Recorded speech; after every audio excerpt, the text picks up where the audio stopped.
সবাই একটু কাছের থেকে ভিডিও করি। স্বপ্ন ছিল কলার ভিডিও করতেছেন নাকি? আমরা লোক কক্সবাজার কুয়া হাই ফ্রেন্ড, সবাই দেখো আমরা আজকে পিকনিক করতেছি।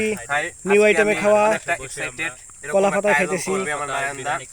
আমি এটা কখনোই ভাবি পারিনি, মানে কি বলবো, আজকে আমি কাজটা একটু কম করেছি, সেই জন্য আমার অনেক কথা শুনতে হয়েছে, কিন্তু প্রতিবার কাজটা কিন্তু আমি বেশি করি।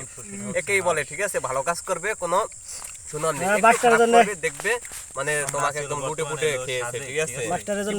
অনেক খুশি, রান্নাটা খুব সুন্দর হয়েছে।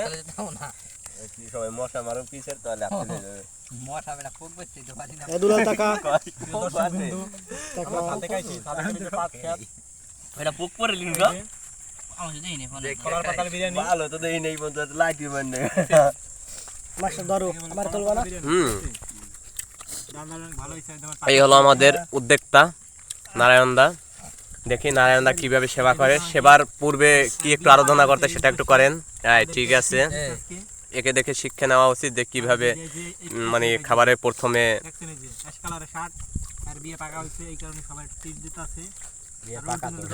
এই হলো আমাদের সাধু। এই সাধুর তো শেষ হয়ে গেছে, কেন দাও না কেন? এই হলো আমাদের ধনুকবীর অর্জুন দা, কিছু বললেন আজকের উদ্দেশ্যে, কিছু বলেন অর্জুন দা, আজকে কিছু বলেন এই উদ্দেশ্যে।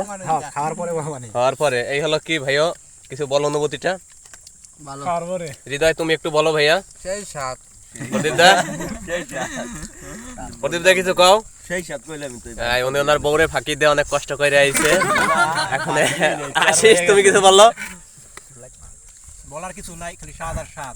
সাগর, মিতা বলার তো অনেক কিছু আছে, কিন্তু যদি বলা শুরু করি শেষ হবে না। আজকে অনেক কষ্ট করে ভাই এখন শেষ পর্যায়ে আছে আমাদের দুলাল সাহেব, কিছু বলো দুলাল। হ্যাঁ সেই সাত, কেউ কোনো অকথ্য ভাষায় কথা বলে। এখন আসি আমরা নারায়ণদার কাছে। নারায়ণদা বলেন।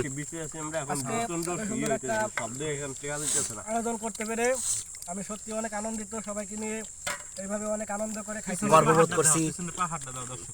আর তাছাড়া এটাই হলো সব থেকে বড় বিষয়, এই যে কলা পাতা, এই আয়োজনটা কিন্তু আসলে বর্তমানে পাওয়া যায় না। বর্তমানে কি মানে প্লেটে অনেক আয়োজন করে, আমরা কিন্তু সেই মানে 90 দশকে চলে গেলাম।